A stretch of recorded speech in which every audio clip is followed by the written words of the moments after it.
17,000 years ago, in a cave in southern France, a human being pressed their hand against a stone wall. They had no written language, no cities, no philosophy, no scripture.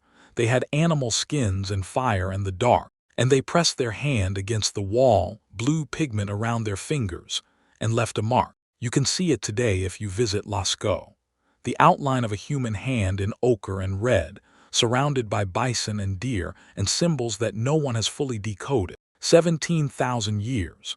And near those paintings, archaeologists found something else. Evidence of ritual, evidence of burial, bodies laid in careful positions, surrounded by flowers and tools and red ochre powder. Evidence that these people believed something waited on the other side of death. They did not know Newton. They had not read Aristotle, but they already believed in something beyond themselves. Here is the question that has never gone away. Why? Why does every civilization in human history, every single one, without exception, produce religion? Why does the brain respond to prayer the way it responds to nothing else?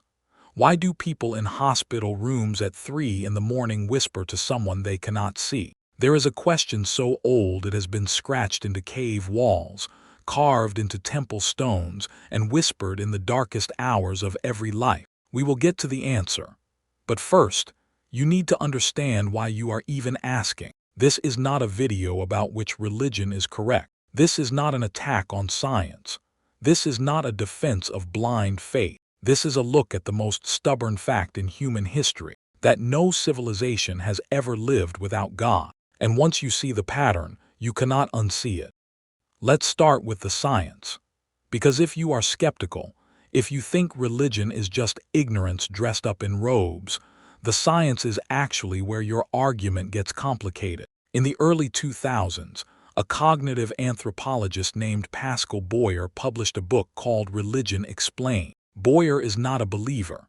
He set out to show that religion is a byproduct of a cognitive system that evolved for something else entirely. His conclusion was this: the human brain has what he called a hyperactive agency detection device. Stay with me, this is worth understanding. Here is what that means. Imagine you are walking through tall grass on the African savanna 200,000 years ago. You hear a rustle. Your brain has a choice. Assume it is the wind, or assume something is there, something with intention, something that could kill you. The brains that assumed something was there survived. The brains that shrugged and kept walking got eat. So we evolved to be hypersensitive to the presence of intention behind events. We see faces in clouds. We feel like someone is watching. We assume that when something happens, especially something big, something that changes our lives, it happened for a reason. Boyer says, that is where religion comes from, an overactive detector. But here is what most people miss. Boyer's explanation tells you how the detector fires. It does not tell you whether the detector is wrong. A smoke detector that goes off every time someone burns toast does not prove that fire is not real. It proves the detector is sensitive, but fire is still real. And Boyer's own research shows something he did not fully account for. The detector does not fire randomly. It fires most intensely in experiences of transcendence, beauty, grief, near-death, birth, the overwhelming sense that something greater than yourself is present. Not random noise, a pattern. Around the same time, Boyer published his work. A neuroscientist at the University of Pennsylvania named Andrew Newberg began putting people into brain scanners while they prayed, while they meditated, while they had what they described as experiences of God. What he found stopped him. The brain during these experiences does not show the pattern of confusion. It does not look like malfunction. It shows a distinct, reproducible neural signature, one that is different from any other human experience. The frontal lobe, the part responsible for focus and intention, lights up intensely, and simultaneously, the parietal lobe, the part that tells you where your body ends and the rest of the world begins, goes quiet. The boundary between self and everything else dissolves.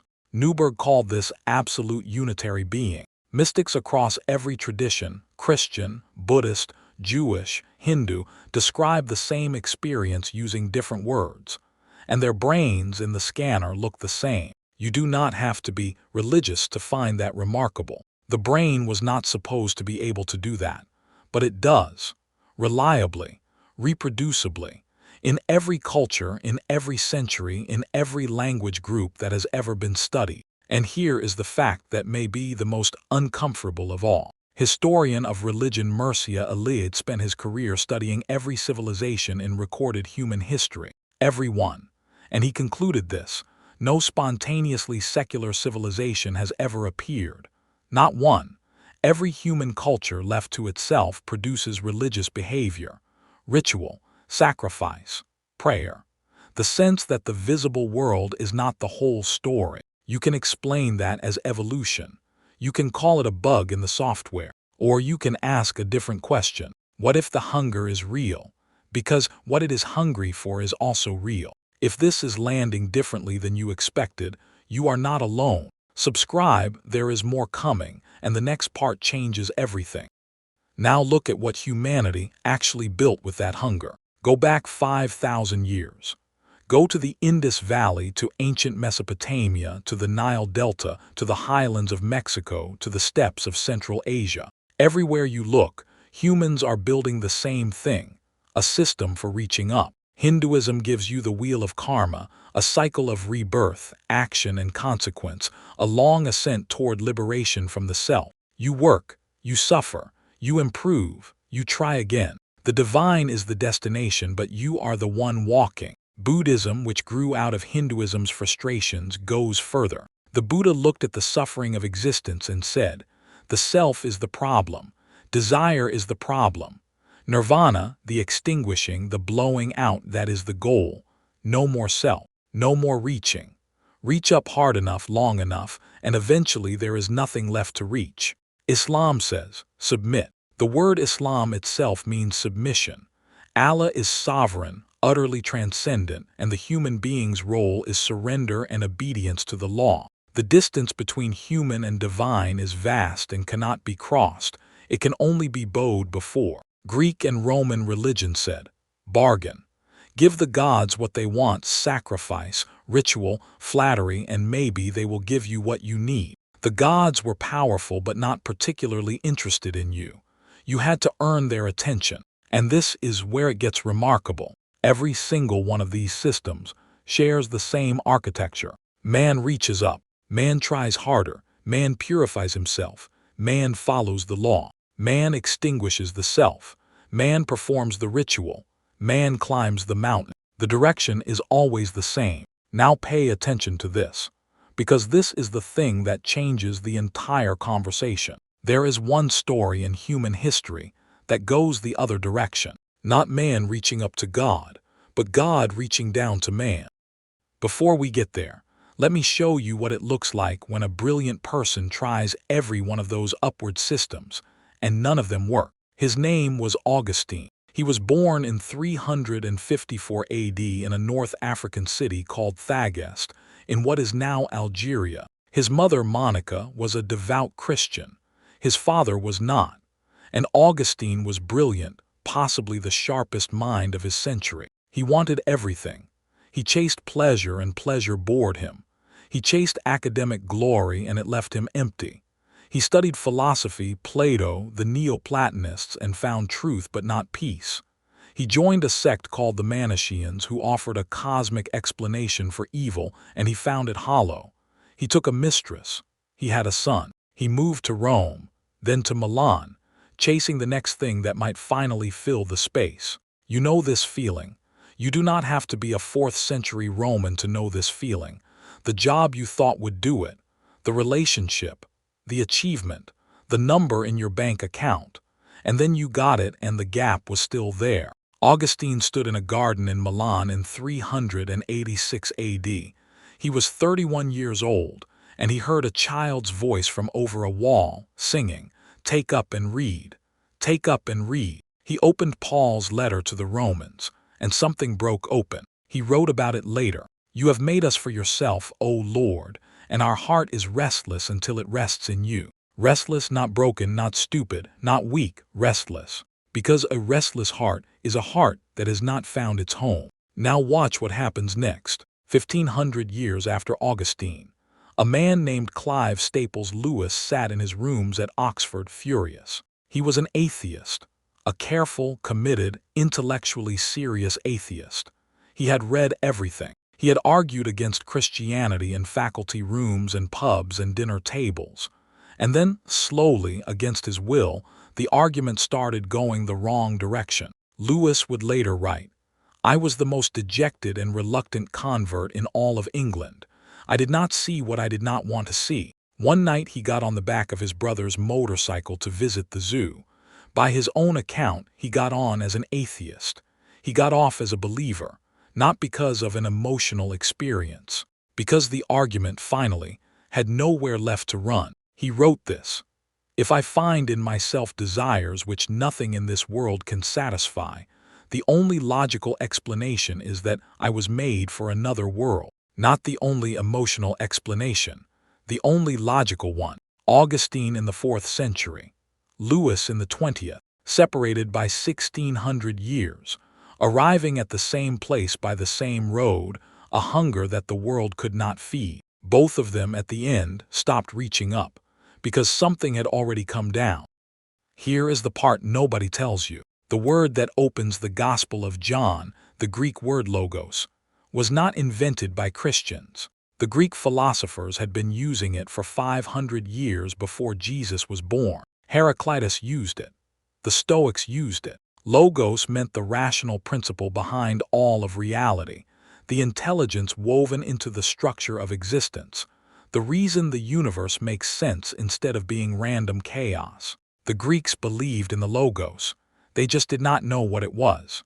And then John, a Jewish fisherman from Galilee who had walked with Jesus for 3 years, sat down and wrote, "In the beginning was the Logos, and the Logos was with God, and the Logos was God." And then he wrote the line that split history in two. "And the Logos became flesh and dwelt among us." Not a principle, not an energy, not a force, a person. The rational intelligence behind all of reality put on skin and walked into a village in 1st century Palestine and said, "I know your name." The historian Josephus, a Jewish scholar who was not a Christian, who wrote to please his Roman patrons, who had every reason to minimize or ignore Jesus, still wrote in his Antiquities of the Jews around 90 AD that Jesus was a doer of wonderful works who drew enormous crowds from both Jews and Gentiles, and was crucified under Pontius Pilate, a non-Christian source, confirming the person at the center of this story was real.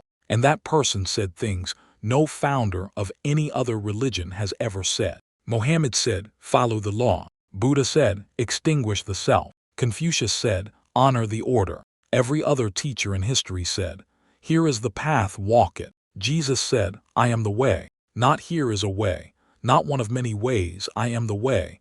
The person is the path. The one reaching down is the destination. Do you see what is different? Think of a woman named Ruth. She was a Moabite from a people with their own gods, their own rituals, their own upward system. Her Jewish husband died. Her mother-in-law Naomi told her to go back to her own people, her own gods. Ruth said no. She said, "Where you go, I will go. Your people will be my people, and your God will be my God." She was not searching for a new religion. She was not trying a better system. She recognized something in the God of Israel that she had not found in her own tradition, something that felt less like a ladder and more like a hand extended downward. This is the pattern that breaks every other pattern. Every religion humanity has ever built reaches up. One story, one person reaches down. And the question scratched into cave walls 17,000 years ago. The question whispered in hospital rooms at 3 in the morning. The question Augustine chased through pleasure and philosophy. And the question Lewis argued himself into against his own will. It was never really a question about religion. It was a question about whether anyone is there. And Christianity's answer is unlike anything else in human history. Someone came. So let me leave you with 3 things. First, the hunger is real. It is not weakness. It is not ignorance. Biology, history, neuroscience, and philosophy all point to the same conclusion. Humans are built with a capacity for the transcendent that nothing in the natural world fully satisfies. Pascal Boyer tried to explain it away and ended up describing a detector too sensitive to be an accident. Andrew Newberg put it in a brain scanner and found a neural signature unlike anything else the human brain produces. Mircea Eliade searched every civilization and found not one that lived without God. The hunger is not the problem. The hunger is the evidence. Second, every religion in human history is a human being reaching upward. Every law, every meditation technique, every ritual sacrifice, every doctrine of self-improvement, all of it is the same motion. Man climbing toward the divine. That is remarkable in itself. But Christianity makes a claim that no other tradition makes. Not that you climbed well enough. Not that you submitted deeply enough. Not that you extinguished yourself completely enough. But that while you were still reaching, something came down to meet you. Third, and this is the one I want you to sit with. You have felt this. I know you have. Not in a church, maybe. Maybe at a graveside when grief was so heavy you could not stand and you found yourself talking to someone you were not sure was there. Maybe in a moment of beauty, a mountain, a piece of music, a face you love, when the beauty was so sharp it almost hurt, and you felt for just a second like the world was more than matter and motion. Maybe at 3 in the morning when the questions got loud and the room got very quiet and something in you reached towards something it could not name. That reaching is not weakness. It is the oldest thing inside you, 17,000 years old, pressed into a cave wall in southern France by someone who had no language for what they felt but still felt it. And if the Christian claim is true, if the Logos really did become flesh, if the God of the universe really did come down instead of waiting for you to climb, then that reaching was never unanswered. It was always heard. Before you go, one question, and I want you to answer it below. What was the moment or the question that first made you take God seriously? It does not have to be a conversion story. It just has to be honest. Tell me below. The cave painter pressed his hand against the stone 17,000 years ago and blew ochre around his fingers. He was saying, I was here. And somewhere someone answered,